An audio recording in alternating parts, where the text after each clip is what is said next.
سائمہ کے ساتھ میری بہت ہی خوشگوار یادیں وابستہ ہیں۔ وہ میری پیاری سہیلی تھی۔ اس کا گھر ہمارے گھر سے چند قدم دور تھا، اس لیے ملاقات میں آسانی تھی۔ اس کی ماں کو ہم آنٹی شیری کہا کرتے تھے۔ وہ واقعی بہت شیریں گفتار تھیں، مجھ سے بیٹی جیسا پیار کرتی تھیں۔ میں بھی ان کا ادب ماں سمجھ کر کرتی تھی، کیونکہ میری ماں بچپن میں ہی فوت ہو چکی تھی۔ میں ان کے پیار میں ممتا کی مٹھاس ڈھونڈا کرتی تھی، تبھی اس گھرانے سے مجھے دلی لگاؤ تھا۔ سائمہ ایک اچھی لڑکی تھی، سبھی اسے پیار کرتے تھے۔ اس کے والد کی نوکری نزدیکی گاؤں میں تھی۔ وہ کبھی کبھار شہر کا چکر لگاتے تھے۔ ہمارے شہر میں صرف ایک ہی کالج تھا، وہ دراصل بوائز کالج تھا۔ بعد میں لڑکیوں کو بھی داخلے کی اجازت مل گئی، کیونکہ ہمارا شہر چھوٹا سا تھا اور یہاں ابھی تک لڑکیوں کے لیے علیحدہ کالج تعمیر نہیں ہوا تھا۔ سائمہ فرسٹ ایئر میں تھی اور پڑھائی میں بہت ہوشیار تھی۔ اس کو بڑی مشکل سے لڑکوں کے کالج میں داخلہ لینے کی اجازت ملی تھی، ورنہ گاؤں کے لوگ کہاں اپنی بچیوں کو اعلیٰ تعلیم دلوانے کے حق میں ہوتے ہیں۔ سبھی اس پر رشک کرتے، اس کی ہم جولیاں اسے خوش نصیب کہتیں، کیونکہ وہ خود میٹرک کے بعد کالج جانے کی حسرت لے کر گھر بیٹھ گئی تھیں، جن میں اس کی اپنی بڑی بہن سمرین بھی شامل تھی، جو صرف میٹرک کر سکی تھی۔ آگے پڑھنے کی اجازت نہ ملی۔ اس کی منگنی ہو چکی تھی اور جلد شادی ہونے والی تھی۔ سمرین بہت خوبصورت تھی، تبھی آنن فانن رشتہ اور اب چند دنوں بعد شادی تھی۔ تیاریاں زور و شور سے جاری تھیں۔ سائمہ بھی بہن کی شادی کے سلسلے میں کافی مصروف تھی۔ 2 دن رہ گئے تو وہ ہمارے گھر شادی کا کارڈ دینے آئی۔ آنٹی شیری ساتھ آئی تھیں، کہنے لگیں کہ ہم تمہیں لینے آئے ہیں۔ میری سوتیلی امی تھیں، ان سے پوچھا گیا ہم بشریٰ کو لے جائیں کیونکہ یہ شادی کے کاموں میں ہاتھ بٹائے گی۔ امی نے انکار نہیں کیا۔ یوں میں 2 دن کی چھٹی لے کر ان کے گھر چلی گئی۔ کبھی کبھی معمولی سی بات کسی بڑے سانحے کا سبب بن جاتی ہے اور زندگی کی کایا پلٹ جاتی ہے۔ اس دن کافی مہمان آئے ہوئے تھے، کیونکہ شام کو بارات آنے والی تھی۔ ہم سب کام میں مصروف تھے، سر کھجانے کی فرصت نہ تھی۔ اگلے روز وقت مقررہ پر بارات آ گئی اور ہم لڑکیاں باراتیوں کو دیکھنے چھت پر پہنچ گئیں۔ میں بھی شوق دیدار میں گئی۔ بارات میں آئے ایک لڑکے پر نظر ٹھہر گئی۔ یہ خوبرو نوجوان تھا اور اس کا نام بدر منیر تھا۔ سائمہ کا کزن تھا۔ وہ آگے آگے تھا۔ میری نگاہیں بار بار اس کی طرف اٹھتی تھیں۔ اس نے بھی اس بات کو محسوس کر لیا اور اب وقفے وقفے سے اس کی نظریں بھی مجھے تلاش کرنے لگیں۔ ایسا اکثر شادیوں میں ہوتا ہے کہ آپ کے دل کے کورے کاغذ پر کسی کی تصویر اچانک بن جاتی ہے۔ گھر آئی تو دل عجیب احساسات سے بھرا تھا۔ بار بار رہ رہ کر منیر کی صورت نگاہوں میں پھرتی تھی۔ اس کا خیال آتا رہتا تھا۔ سوچتی تھی ایک کاش ایک بار اور کہیں اس کو دیکھ پاؤں تو سجدہ شکر بجا لاؤں۔ خدا نے دعا سن لی۔ کالج آئی تو وہ نظر آ گیا۔ وہ اسی کالج میں پڑھتا تھا، لیکن کبھی میں نے اس پر دھیان نہیں دیا تھا۔ اچانک دیکھا تو دل خوشی سے دھڑکنا ہی بھول گیا۔ وہ مجھے دیکھ چکا تھا اور اب میری طرف ہی آ رہا تھا۔ آپ یہاں؟ اس نے سوال کیا۔ میں فرسٹ ایئر میں ہوں اور آپ؟ میں یہاں انٹر میں پڑھتا ہوں۔ یہاں کبھی دیکھا تو نہیں، بس اتفاق ہے۔ دیکھا ہوگا بھی تو دھیان نہیں دیا ہوگا۔ چلیے اب تو نہیں بھولیں گی؟ بے اختیار اس کے منہ سے نکلا تو میرے لبوں سے بھی بے اختیار ہی یہ کلمات نکل گئے کہ کبھی نہیں۔ اس دن کے بعد ہم دونوں روز ملنے لگے۔ جب فری پیریڈ ہوتا میں اور منیر کینٹین میں اکٹھے کچھ کھاتے پیتے اور باتیں کرتے۔ وقت گزرنے کے ساتھ ساتھ ہماری دوستی پکی ہوتی گئی۔ وقت کیسے تیزی سے گزرتا چلا جاتا ہے پتہ ہی نہیں چلتا۔ میں 3rd ایئر اور وہ 4th ایئر میں پہنچ گیا۔ ہماری جدائی میں 1 سال سے بھی کم عرصہ رہ گیا تھا، کیونکہ منیر کے کالج چھوڑتے ہی یہ دن شروع ہو جانے تھے۔ جدائی کے موسم آنے سے پہلے ہم کو کچھ ایسا قدم اٹھانا تھا کہ ہم ایک ہو جائیں، لیکن اس کے لیے گھر والوں کی رضامندی ضروری تھی۔ میری تو ماں بھی سوتیلی تھی۔ گھر والوں کو پسند سے آگاہ کرنا گویا اپنے پیروں پر کلہاڑی مار لینے کے مترادف تھا۔ ہوتا یہ کہ امی ابو میرا کالج جانا بند کرا دیتے، میں گریجویشن سے محروم ہو جاتی، تبھی پھونک پھونک کر قدم رکھ رہی تھی۔ مبادہ لینے کے دینے نہ پڑ جائیں، تاہم میری شدید خواہش تھی کہ منیر میرا جیون ساتھی بنے۔ اس کا بھی یہی ارمان تھا، بلکہ وہ تو یہاں تک کہا کرتا تھا کہ اگر تم سے شادی نہ ہو سکی تو یقین جانو کہ میں کچھ کھا کر مر جاؤں گا، کیونکہ میں تمہاری جدائی کا صدمہ ہرگز برداشت نہیں کر سکتا۔ کالج سے آ کر سب سے پہلے اسے فون کرتی، کپڑے بدلتی اور کھانا کھاتی تھی۔ رات کو بھی ہم گھنٹوں فون پر باتیں کرتے۔ ہمارا دل باتیں کرنے سے بھرتا ہی نہیں تھا۔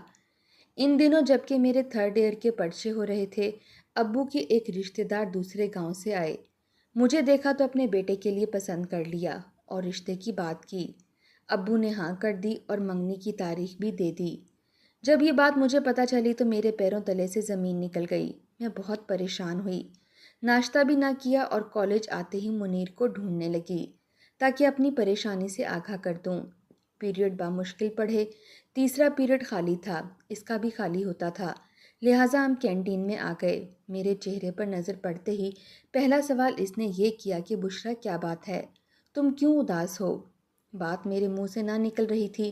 بڑی مشکل سے بتایا کہ اگلے ماہ منگنی ہونے والی ہے، والد صاحب نے رشتہ طے کر دیا ہے، تم کچھ کرو۔ وہ بھی پریشان ہو گیا، کہنے لگا اگر تم کہتی ہو تو اپنے والدین کو تمہارے گھر بھیج دیتا ہوں، وہ رشتہ طلب کرنے آ جائیں گے، جیسے بھی ہو میں ان کو راضی کر لوں گا۔ مجھے یقین ہے کہ وہ بے مراد واپس ہوں گے، ابو کسی صورت نہیں مانیں گے۔ انہوں نے اپنے جس رشتہ دار کو زبان دے دی ہے وہ ان کے بچپن کے دوست بھی ہیں، لہٰذا والد صاحب نہیں مانیں گے۔ امی سگی ہوتی تو شاید میرے جذبات کا احساس کر کے ابو سے منوا لیتیں، لیکن وہ بھی میرا ساتھ نہیں دیں گی۔ تو پھر تم ہی بتاؤ کہ آگے کیا صورت باقی رہ جاتی ہے، تم کیا سوچتی ہو؟ اس نے پوچھا۔ اگر تم والدین کی پسند کو قبول کرتی ہو تو میں ہمیشہ کے لیے تمہارے راستے سے ہٹ جاتا ہوں، پھر کبھی میں تمہاری راہ میں نہیں آؤں گا۔ میں مر تو جاؤں گی لیکن تمہارے سوا کسی اور کی دلہن بننا قبول نہیں کروں گی، میں نے روتے ہوئے اس سے کہا۔ پھر تو ایک ہی راستہ ہے کہ ہم کسی بڑے شہر جا کر کورٹ میرج کر لیں اور تم گھر کو خیر بات کہہ دو۔ اگر ایسا کر سکتی ہو تو میں زندگی کے آخری سانسوں تک تمہارا ساتھ نبھانے کو تیار ہوں۔ ٹھیک ہے، میں تمہارا ساتھ دوں گی، تم جب کہو گے میں گھر چھوڑ کر تمہارے ساتھ نکل چلوں گی، لیکن جلد ایسا کرنا ہوگا کیونکہ منگنی کی رسم سے پہلے ہی میں تمہاری ہو جانا چاہتی ہوں اور کسی اور کے نام کی انگوٹھی اپنی انگلی میں نہیں پہننا چاہتی۔ اچھی طرح سوچ لو کیونکہ مجھے تم جب بھی کہو گی تم کو لے چلوں گا۔ میرا گھر چھوڑنے کا مسئلہ اتنا گمبھیر نہیں ہے جتنا کہ تمہارا ہے۔ سوچ لیا ہے کسی کے ساتھ سسک سسک کر جینے سے بہتر ہے تمہارے ساتھ خوشیوں بھری زندگی گزاروں۔ یہ میرا حق ہے کیونکہ میری سانسیں، میرا بدن، میری زندگی میری اپنی ہیں، تو کیوں میں اپنی روح کو کسی اور کے شکنجے میں دوں صرف دوسروں کی خوشنودی کی خاطر؟ وہ قائل نہ بھی تھا تو میں نے اس کو قائل کر لیا اور پھر ہم نے کورٹ میرج کا پروگرام بنا لیا۔ دن اور وقت طے ہو گیا۔ اس نے کہا کہ رات کو 2 بجے میں تمہارا انتظار کروں گا، تمہارے گھر کے پیچھے گلی میں آ جاؤں گا۔ جب رات کے 10 بج گئے میں بہت پریشان ہو گئی، سوچ رہی تھی کہ گھر والے سب سو جائیں تو میں کپڑے تبدیل کروں اور بیگ میں تھوڑا سا سامان ضرورت کا اور چند جوڑے کپڑے رکھ لوں۔ 12 بجے تک سبھی سو گئے، تب میں نے نہا کر کپڑے بدلے، بال خشک کیے اور پھر بیگ تیار کیا۔ بہت آہستہ آہستہ سارے کام کیے کہ کھٹکا نہ ہو، نہ کسی کی آنکھ کھلے۔ مقررہ وقت سے 5 منٹ پہلے بیگ اٹھا کر میں گھر سے نکل آئی۔ دروازے کی کنڈی بھی نہیں لگائی کہ کھٹکا نہ ہو جائے۔ گھر کا پچھلا دروازہ جو عقبی کی طرف کھلتا تھا اس کو کھلا ہی چھوڑ دیا۔ چند قدم آگے آئی تو منیر ایک خالی مکان کی دیوار کے ساتھ لگا کھڑا تھا۔ اس کو دیکھ کر جان میں جان آ گئی اور وہ بھی مجھے دیکھتے ہی تیزی سے میری طرف آیا۔ میرا بیگ ہاتھ میں لے لیا اور تھوڑا سا چلنے کے بعد ہم گلی کی نکڑ پر پہنچے جہاں اس نے گاڑی کھڑی کر رکھی تھی۔ شکر ہے کسی نے نہیں دیکھا اور ہم باحفاظت محلے سے نکل کر بڑی سڑک پر آ گئے۔ اب ہمارا رخ لاہور کی طرف تھا۔ رات بھر سفر کے بعد صبح 10 بجے کے قریب ہم اب لاہور پہنچ گئے۔ کافی تھکن ہو رہی تھی، لہٰذا منیر نے گاڑی ایک ہوٹل پر کھڑی کر دی اور ہم نے ہوٹل میں کمرہ کرائے پر لے لیا تاکہ کچھ آرام کر لیں۔ منیر نے اپنا شناختی کارڈ جمع کرا دیا تھا، ہمیں ہوٹل میں کرائے کا کمرہ مل گیا۔ ہم تھکے ہوئے اور کچھ خوفزدہ بھی تھے۔ یہاں پرسکون ماحول ملا، بستر پر لیٹتے ہی نیند آ گئی۔ 2 بجے تک بے خبر سوتے رہے۔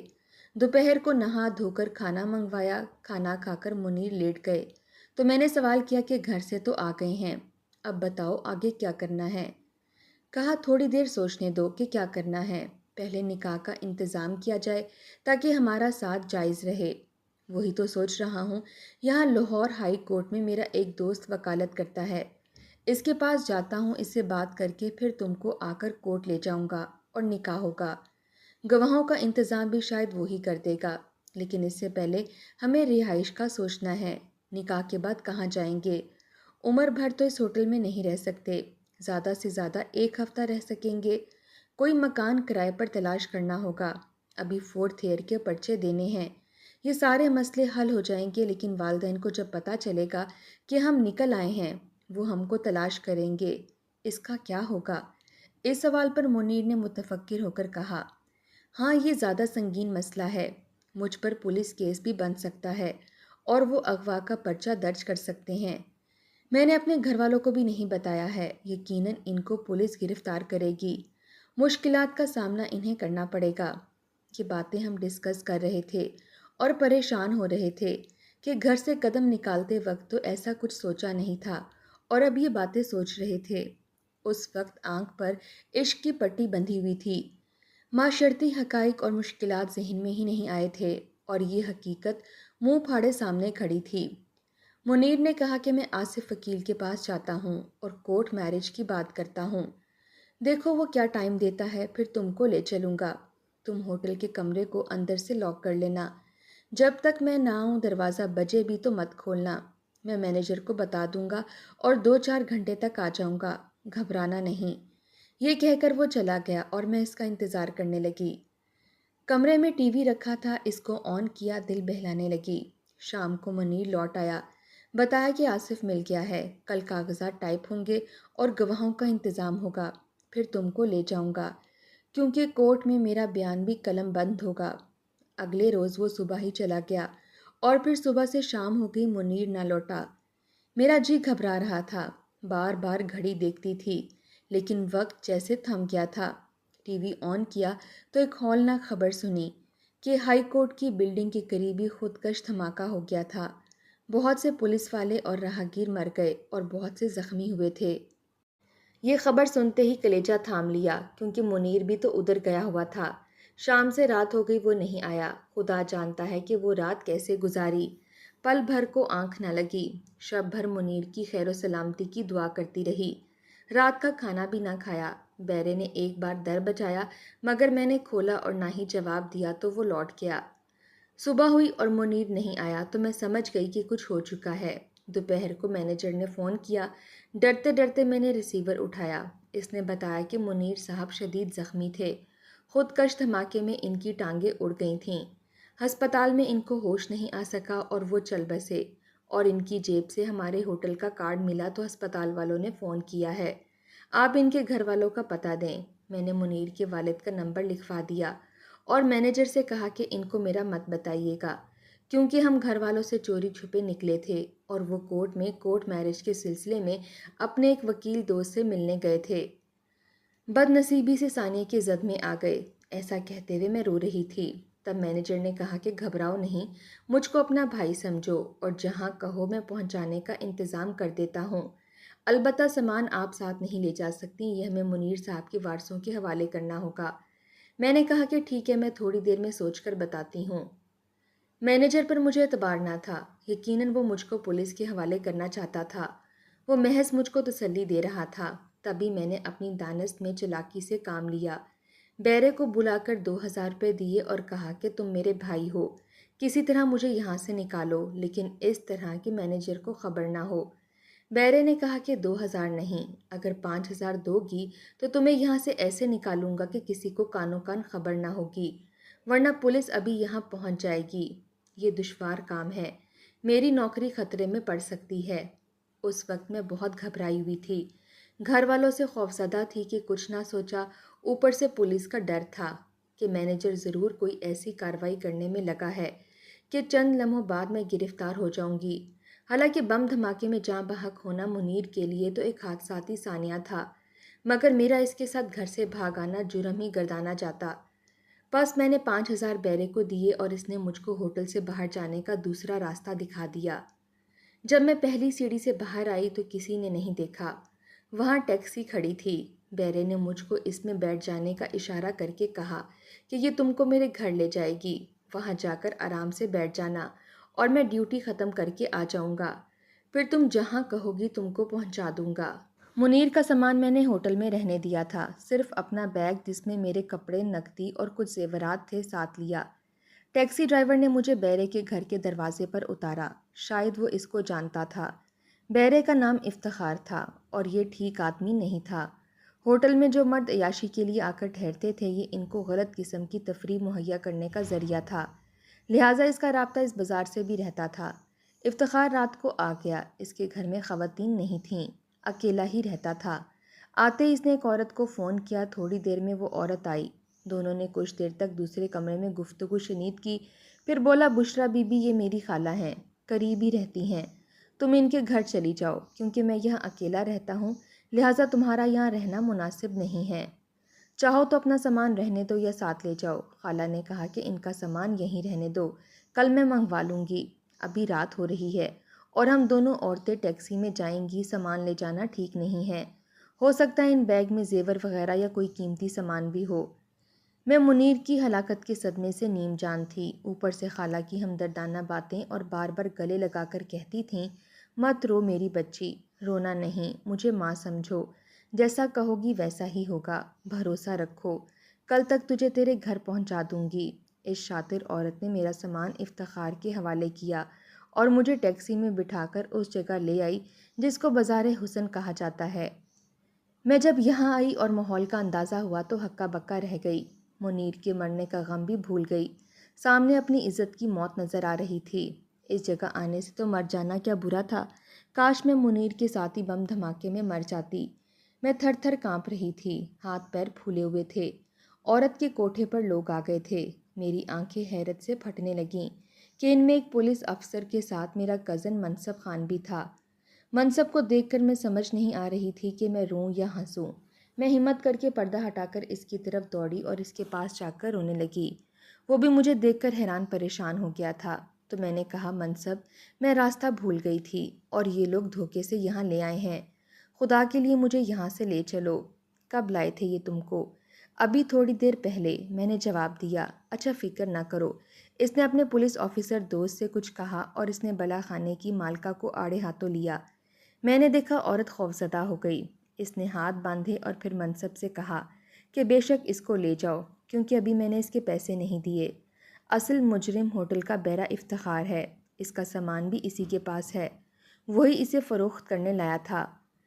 منصب میری سوتیلی والدہ کا بھانجا تھا، وہ مجھے ساتھ لے آیا اور اپنے دوست پولیس والے سے کہا کہ یہ میری خالہ کی بیٹی ہے، اس لیے بات نہیں نکلنی چاہیے، ورنہ خاندان کی بدنامی ہوگی۔ غلطی سے ان بدماشوں کے ہاتھ چڑھ گئی، شکر ہے ہم یہاں بر وقت آ گئے، بہرحال میں صبح ہی اس کو گھر لے جاؤں گا، تم افتخار سے اس کا بیگ برآمد کراؤ جس میں اس کا شناختی کارڈ، زیور اور نقد رقم ہے۔ وہ رات میں نے منصب کے ساتھ گزاری، اگرچہ میرا دل منیر کے لیے دکھ سے بھرا ہوا تھا، مگر میں نے منصب پر یہ ظاہر نہ ہونے دیا کہ مجھ کو منیر کا دکھ ہے اور میں اس کے لیے رو رہی ہوں۔ گناہ منیر نے میرے ساتھ نہیں کیا، کیونکہ وہ نکاح کے بعد جائز رشتے سے ملنا چاہتا تھا تاکہ خدا ہم سے خوش ہو، مگر موت نے اس کو مہلت نہ دی۔ اللہ تعالیٰ نے اس کو گناہ سے بچا لیا، وہ ایک سچا انسان تھا، مگر منصب میں خود پر قابو پانے کا حوصلہ نہ تھا، اس لیے مجھے اس بازار کی گندگی بننے سے تو بچا لیا تھا، مگر خود اپنے جذبات پر قابو نہ رکھ سکا۔ جب میں زار و کتار روئی تو وہ شرمندہ ہوا اور اس نے مجھ سے وعدہ کیا کہ وہ مجھ سے شادی کرے گا اور معافی بھی مانگی، مگر اب کیا فائدہ تھا، لوٹ لینے کے بعد کوئی معافی مانگے تو دامن تار تار ہی رہتا ہے۔ اگلے دن منصب مجھے گھر لے آیا اور میرے والدین کو سمجھایا کہ اس کو کچھ مت کہنا، جو غلطی ہوئی ہے اس کو معاف کر دیجیے گا اور شکر کیجیے کہ اس کی عزت اس بازار میں نیلام ہونے سے بچ گئی۔ اس روز اگر میں اپنے اس پولیس آفیسر کے ساتھ وہاں نہ جاتا تو نہ جانے اس پر کیا قیامت گزر جاتی۔ اللہ کا کرم ہوا کہ میرا وہاں جانا آپ کی عزت کے تحفظ کا سبب بن گیا، اور شاید منیر کی موت بھی اسی طرح لکھی تھی کہ وہ بھیانک حادثے میں اس طرح دنیا سے چلا گیا۔ یہ حقیقت تو بہرحال سب کو پتہ چل چکی تھی کہ میں منیر کے ساتھ بھاگی تھی، مگر موت اس کو لے جا چکی تھی، لہٰذا کوئی اس کا کچھ نہیں بگاڑ سکا۔ منصب کے سمجھانے پر امی ابو خاموش ہو گئے، اگرچہ مجھ سے ناراض بہت تھے اور بات بھی نہ کرتے تھے، مگر مار پیٹ سے کام نہیں لیا کہ اس میں ان کی بدنامی تھی۔ پھر منصب نے ابو کو یقین دلایا تھا کہ فکر مت کریں، میں آپ کی بیٹی سے شادی کروں گا، اب کوئی اسے بدسلوکی نہ کرے اور نہ گھر سے بھاگنے کا تانا دے۔ منصب ہر دوسرے تیسرے دن مجھے فون کرتا تھا اور میری خیریت دریافت کرتا تھا۔ کبھی کبھی میں بھی فون کرتی کہ میری اندھیری زندگی کی اب وہ ایک آخری آس تھی۔ ایک روز اس کا فون نہ آیا اور میں نے بھی فون نہیں کیا تو اگلے دن اس نے فون کر کے کہا کہ بشرا، رات تم نے بھی فون نہیں کیا، کیوں؟ میں انتظار کرتا رہا۔ مہمان آئے ہوئے تھے جس کی وجہ سے میں نے فون کرنا مناسب نہیں سمجھا۔ میں نے بہانہ کیا، تم کو پتہ ہے جس رات میں تم سے بات نہیں کرتا وہ شب کالی رات بن کر گزرنے کا نام نہیں لیتی، اور تم ہو کہ بات نہیں سمجھتی۔ میں سمجھتی ہوں مگر مجبوری ہے۔ اچھا میں تمہارے شہر آ رہا ہوں، صرف تم کو دیکھنے، چھپ نہ جانا، سامنے ضرور آنا۔ اچھا کہہ کر میں نے فون بند کر دیا۔ دل گھبرانے لگا، بے شک منصب کو مجھ سے پیار ہو گیا تھا، مگر میں جانتی تھی کہ اس کی منگنی اس کے ماموں کی بیٹی آسیہ سے ہو چکی ہے اور مجھ سے شادی کرنے کے لیے اس کو اس رشتے سے بغاوت کرنی پڑے گی، جو میری امی کو کسی صورت گوارا نہ تھا۔ منصب گھر آتا تو بھی امی کے سامنے ہم بات نہ کرتے کہ ماں اپنے بھانجے کا مجھ سے گھلنا ملنا سخت ناپسند کرتی تھیں۔ تاہم فون پر اس نے کہا کہ صرف تم سے ملنے آ رہا ہوں۔ وہ یہاں اپنے گھر والوں سے ملنے آ رہا تھا، پھر اس نے مجھ سے ملنے آنا تھا، مگر گھر پر بات نہیں ہو سکتی تھی، لہٰذا اس نے یہاں آ کر فون کیا کہ تم فرح کے گھر آ جاؤ، وہاں بات کر لیتے ہیں۔ فرح اس کے چاچا کی بیٹی تھی اور ان کا گھر قریب ہی تھا۔ مجبوراً میں نے امی سے کہا کہ فرح بیمار ہے، کیا میں پوچھنے چلی جاؤں؟ وہ بولی ہرگز نہیں، شام ہونے والی ہے، یہ کون سا وقت ہے فرح کے ہاں جانے کا؟ تمہارے ابا ناراض ہوں گے۔ میری بہن نے طرفداری کی، امی جانے دو، بھیا چھوڑ آئے گا۔ ہرگز نہیں، آج کل جوان لڑکی کو بھیجنے کا زمانہ نہیں، لوگ پہلے ہی کیا کم باتیں بناتے ہیں۔ اتنے میں فرح کے گھر سے اس کا چھوٹا بھائی آ گیا کہ فرح باجی کو ہسپتال لے جا رہے ہیں۔ تب امی کا دل پسیجا، بولی تم لوگ گھر پر رہو، میں خود جاتی ہوں وہاں۔ اسی دم وہ فرح کے گھر چلی گئیں۔ ان کے جانے کی دیر تھی کہ منصب گھر آ گیا۔ دراصل اس نے فرح کے بھائی کو بھیجا تھا، امی گھر پر نہ تھیں، اب ہم بات کر سکتے تھے۔ تب اس نے کہا کہ بشرا، تم ماں کو راضی کر لو، کیونکہ تمہیں پتہ ہے کہ میری ماں آسیہ کے علاوہ کسی کو بہو نہیں بنائیں گی، وہ ضد کی پکی ہیں۔ یہ ناممکن ہے، تمہاری خالہ میری سگی ماں نہیں ہے، تم جانتے ہو، ان کو راضی کر سکتے ہو تو کوشش کر کے دیکھو، میں ان کے سامنے زبان نہیں کھول سکتی۔ اچھا بتاؤ، اگر ہماری شادی پر کوئی راضی نہ ہو تو کیا تم مجھ سے کورٹ میرج کر لو گی؟ اس کی بات سن کر مجھ کو ٹھنڈا پسینہ آ گیا۔ کیا کہہ رہے ہو؟ منصب، ایک بار پہلے بھی میں اس راہ سے گزر چکی ہوں اور راستہ بھول چکی ہوں، تم نہ ملتے تو تباہی میرا مقدر تھی، لیکن اس بار ایسا نہ ہوگا۔ میں جو تمہارے ساتھ ہوں، تم خود اپنے اور میرے گھر والوں سے بات کرو گے۔ منصب، میں کسی سے کچھ نہیں کہوں گی، کوشش تو کرو، اس نے کہا، آگے مقدر کی بات ہے، لیکن کوشش کرنے میں حرجی کیا ہے؟ یہ ناممکن ہے۔ ہاں، اگر تم میرے والد صاحب کو راضی کر لو تب شاید یہ ممکن ہو جائے۔ منصب نے گھر جا کر اپنی والدہ سے بات کی۔ اس کی ماں نے میری ماں سے کہا، امی نے اس وقت مجھ پر غصہ اتارنا شروع کر دیا کہ کیا تجھے اسی دن کے لیے پروان چڑھایا تھا؟ اب جو تیری خالہ کہہ رہی تھیں مجھے تو سن کر شرم آ رہی تھی، تم مر کیوں نہ گئی بے حیا، پہلے ایک کے ساتھ بھاگی اب دوسرے کے ساتھ دوستی کر لی ہے۔ منصب، میرا خون ہے، کیا وہ تھوکا چاٹے گا؟ تم نے ڈورے ڈالے بھی تو کس پر؟ میرے بھائی کی بیٹی آسیہ کے حق پر ڈاکہ ڈالنے جا رہی ہے، بغیرت، تو نے ہمیں ڈس لیا ہے، ہم تو برباد ہو گئے ہیں۔ اگلے دن خالہ آ گئیں، بولی میرا بیٹا کہہ رہا ہے کہ بشرا کے سوا کسی سے شادی نہ کرے گا، جان دے دے گا، کیسی بے حیا ہے تمہاری لڑکی کہ میرا بیٹا اپنے منہ سے نام لے رہا ہے۔ میں رونے لگی، امی ان کی باتیں مت سنیں، ان کا بیٹا خود میرے پاس آیا تھا، میں نہیں گئی تھی ان کے بیٹے کے پاس۔ بکواس بند کر بے حیا، کچھ شرم کر، لڑکے ایسی لڑکیوں سے شادی نہیں کرتے جو گھر سے بھاگ چکی ہوں، اس نے تم سے شادی کر بھی لی تو کچھ دن بعد چھوڑ دے گا، وہ ہمارا خون ہے، میں اس کو اچھی طرح سے جانتی ہوں۔ امی نے مجھ کو اتنی سنائی کہ میں خون کے آنسو رونے لگی۔ آخر کار کمرے میں بند ہوئی، تبھی فون کی گھنٹی بجی، منصب کا فون تھا۔ اس نے کہا سیدھی انگلیوں سے گھی نہیں نکلے گا، ہمارے بزرگ یوں نہیں ماننے والے، میں کسی قیمت آسیہ سے شادی نہیں کروں گا، اور تم اپنی عصمت کا گوہر میرے حوالے کر چکی ہو تو بہتر ہے کہ شادی بھی مجھ سے کر لو۔ کیسے کروں؟ کوئی مانتا نہیں، روتے ہوئے میں نے کہا، ایسے ہی جیسے منیر کے ساتھ بھاگ کر شادی کرنے چلی گئی تھی۔ میرے لیے کیا گھر کی دہلیز پار نہیں کر سکتی؟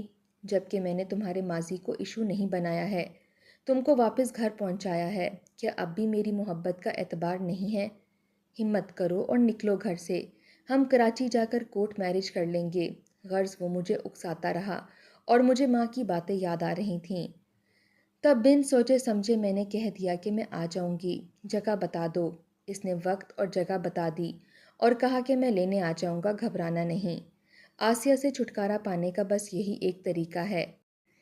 میرے دل میں بھی سوتیلی ماں کے خلاف انتقام کی آگ بھڑک رہی تھی، کیونکہ انہوں نے مجھے بہت ستایا اور رلایا تھا، بہت گندی گندی گالیوں سے نوازا تھا، بے عزتی اور اہانت کرنے میں کوئی کسر نہ چھوڑی تھی۔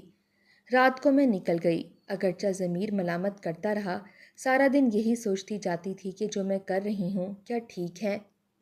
جب گاڑی کراچی کے اسٹیشن پر رکی میں نے ادھر ادھر دیکھا، منصب مجھے کہیں دکھائی نہ دیا۔ 2 گھنٹے میں پلیٹ فارم پر کھڑی اس کی راہ تکتی رہی، ادھر ادھر ٹہلتی رہی۔ 2 نوجوان کافی دیر سے مجھے دیکھ رہے تھے، میرے قریب آ گئے اور آنکھ مار کر بولے، ہمارے ساتھ چلو گی؟ میں گھبرا گئی، پسینے پسینے ہو گئی تو وہ کہکے لگانے لگے کہ یار وہ نہیں آیا جس کے لیے بھاگ کر آئی ہے، ایسا ہی لگتا ہے۔ دوسرے نے کہا تو چلے گی ہمارے ساتھ؟ ان کے کہکے میرا پیچھا کرنے لگے۔ شام ہونے والی تھی اور لوگ عجیب عجیب نظروں سے میری طرف دیکھ رہے تھے۔ کافی دیر ہو چکی تھی، میں نے سوچا شاید اب وہ نہیں آئے گا۔ زمانے کی تو عادت ہے دھوکہ دینے کی، پھر بھی دل یہی کہتا تھا نہیں وہ ایسا نہیں ہے۔ اب میں سوچ رہی تھی کہ اگر منصب نہیں آیا تو مجھے واپس جانا پڑے گا، مگر میں کس منہ سے گھر والوں کا سامنا کروں گی؟ خاص طور پر اپنے والد کو کیا منہ دکھاؤں گی کہ جنہوں نے پہلی غلطی پر مجھے معاف کر دیا تھا، حالانکہ ان کی عزت نیلام ہوتے ہوتے رہ گئی تھی۔ ابھی یہ سوچ ہی رہی تھی کہ عقب میں قدموں کی آہٹ ہوئی۔ ڈرتے ڈرتے مڑ کر دیکھا تو میری سانس رک گئی۔ منصب تھا مگر ساتھ ابو بھی تھے۔ ابو کو دیکھ کر جان نکل گئی۔ اب ابو اور منصب آگے آگے تھے اور میں ایک مردہ لاش کی طرح ان کے پیچھے پیچھے چل رہی تھی۔ آخر ہم ایک ہوٹل آ گئے، مجھے وہاں چھوڑ کر ابو اور منصب چلے گئے نکاح کا انتظام کرنے کے لیے۔ اگلے دن میرا نکاح تھا۔ ابو نے خود میرا نکاح منصب سے کرایا اور مجھے اس کے حوالے کر کے خود گھر واپس چلے گئے۔ انہوں نے گھر جا کر امی کو کچھ نہ بتایا کہ کیا ہوا ہے، جانتے تھے کہ امی نہ صرف ہنگامہ برپا کر دیں گی بلکہ ابو سے اس عمر میں طلاق مانگ لیں گی۔ میں نے ان کی بھابھی کی ہونے والے سرتاج کو اپنے سر پر سجا لیا تھا۔ کافی دن بعد ایک روز دروازہ بجا، میں نے کھولا، سامنے بھائی کھڑا تھا۔ مجھے دھکا دیا، میں گرتے گرتے بچی، منصب نے سنبھال لیا۔ بھائی چلا رہا تھا کہ میں تجھے زندہ نہیں چھوڑوں گا، تیری لاش لے کر جاؤں گا۔ منصب نے اس کو روکنا چاہا، سمجھانا چاہا مگر وہ نہ رکا۔ تب منصب نے میرے بھائی کو بتا دیا کہ اس کا اور میرا بندھن آپ کے والد صاحب کی رضامندی سے ہوا ہے، اور تصویر اس کو دکھا دی جس میں میرا اور منصب کا نکاح ہو رہا تھا، اور ابو بھی اس تصویر میں موجود تھے۔ بھائی کا غصہ تھم گیا۔ منصب نے کہا یہ سب تمہارے والد صاحب کی منصوبہ بندی سے ہوا ہے، کیونکہ تمہاری والدہ کسی صورت نہ مانتی تھیں تو ایسا کرنا پڑا۔